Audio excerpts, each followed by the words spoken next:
శ్రీ రామకృష్ణ ప్రభ ఛానల్ను చూడండి, మాసపత్రికను చదవండి. శ్రీరామకృష్ణ ప్రభ యూట్యూబ్ ఛానల్ వీక్షకులందరికీ నమస్కారం. మహానుభావుల యొక్క అంటే బ్రహ్మజ్ఞానుల యొక్క చేష్టలు చాలా గమ్మత్తుగా ఉంటాయి. గురుమహారాజు కూడా చెప్తూ ఉంటారు.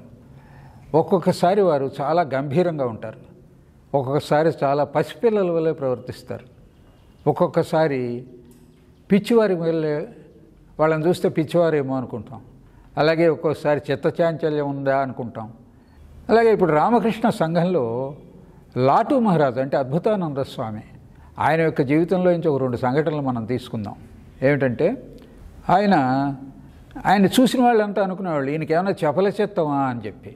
కానీ అది వాళ్ళ యొక్క నిర్ణయాల వెనక చాలా గూఢార్థం ఉంటుందన్నమాట. అది గ్రహించడం భక్తులకి చాలా కష్టం. ఒకసారి ఏమైందంటే ఆయనకు ఒక ఆలోచన వచ్చింది. దక్షిణేశ్వరంలో ఉన్నటువంటి రామకృష్ణుల వారి మంచానికి ఇత్తడి తాపడం చేయిద్దాం పట్టీలకి. అంటే ఇప్పుడు మనకి చూడండి, తిరుపతి వెళ్ళినప్పుడు ఆ ద్వారాలకి ఆ బంగారం వెండి తాపడం చేస్తారు కదా చెక్కకి. అట్లా ఆయన మంచం విరిగిపోకుండా లేకపోతే శాశ్వతంగా ఉండటం కోసం బాగుంటుందని అనుకున్నాడు. ఆయన అనుకుని దానికి ఇత్తడి తాపడం చేయిద్దామని చెప్పి ఒక భక్తుడితో అంటూ ఉండగా ఆ భక్తుడు అన్నాడు, దానికి అయ్యే ఖర్చు అంతా నేను పెట్టుకుంటాను మహారాజ్, అది మీరు ప్లాన్ చేస్తే నేను దాని ఖర్చు అంతా పెట్టుకుంటాను.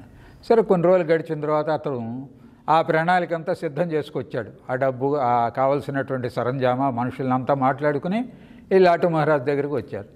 వచ్చాక గబక్కని లాటూ మహారాజ్ అన్నారు, వద్దు ఇప్పుడు ఆ పని చేయట్లేదు మనం అన్నారు. ఎందుకంటే గురుదేవులు ఏ లోహాన్ని కూడా తాకలేరు ఆయన. మరి ఆయన మంచానికి కనుక ఇత్తడి తాపడం చేస్తే అది లోహం కదా, అందుకని ఆ ప్రాజెక్టు విరమించుకున్నానని చెప్పారు. అట్లాగే ఇంకొక సంఘటన కూడా లాటూ మహారాజ్ జీవితంలోది మనం చెప్పుకోవచ్చు. ఏంటంటే ఒకసారి కొందరు భక్తులు శ్రీరామకృష్ణ జయంతికి అటెండ్ అయ్యారు, యువకులు. అందులో ఒక ప్రధానంగా ఎప్పుడు వచ్చేటటువంటి ఒక భక్తుడు ఉన్నాడు. అతను కొంతమంది మిత్రుల్ని తీసుకుని వచ్చాడు.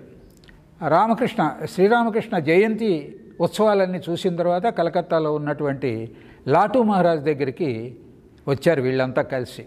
వస్తే ఆయన అడిగాడు, ఈ భక్తుడిని ప్రధానంగా తీసుకొచ్చాడు కదా అందరినీ, ఆ భక్తుడిని గురుదేవులకి ఏమన్నా ధనం సమర్పించావా అని అడిగారు.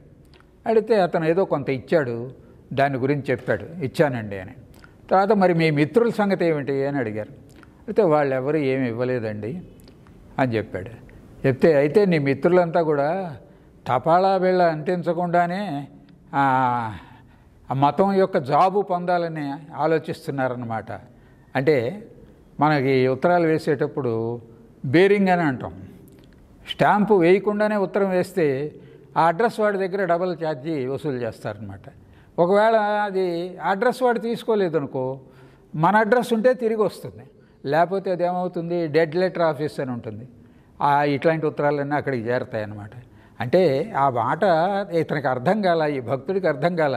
ఏమిటి స్టాంప్ అంటించకుండా జాబు పొందటం ఏమిటి అనేదాన్ని మనం ఇట్లా వివరించాడనమాట. అంటే భగవంతుడి దగ్గరికి వెళ్ళేటప్పుడు తృణమో ఫణమో ఏది ఫలం పుష్పం తోయమన్నట్టు దానికి ఏమి ఒక లిమిట్ అనేది ఏం లేదు. అది తీసుకుని వెళ్ళటం అనేది ఒక మంచి పద్ధతి, మంచి సంప్రదాయం అన్నమాట.